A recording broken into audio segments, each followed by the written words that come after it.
মা বাবারা ছেলে মেয়েদের মধ্যে কার কোন যোগ্যতা তাকে ওইভাবে কাজে লাগাতে হবে। সবার এ প্লাস পাওয়ার কোনো দরকার নাই। আমাদের দেশে একটা টেন্ডেন্সি আছে, পরীক্ষায় এ প্লাস না পাইলে কই তুই কি করলি, পাশের বাড়ির ছেলে এ প্লাস পাইছে, যা ওর পা ধোয়া পানি খা। কি খা?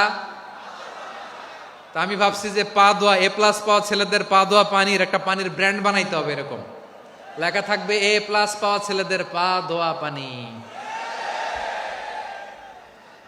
খাওয়া নাই, এগুলার খাওয়া নাই, ওরে আল্লাহ এ প্লাস পাওয়ার জন্য বানাইছে, আর আপনার ছেলেকে এই এ প্লাস গুলারে নিয়ন্ত্রণ করার জন্য আল্লাহ বানাইছে।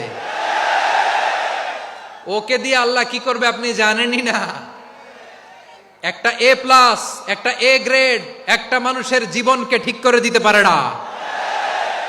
আপনার ছেলেকে আল্লাহ অন্যদিকে যোগ্যতা দিয়েছে, ওদের মনোবল ভাঙবেন না, খবরদার খবরদার। ছেলে মেয়েদের মনোবল ভাঙবেন না।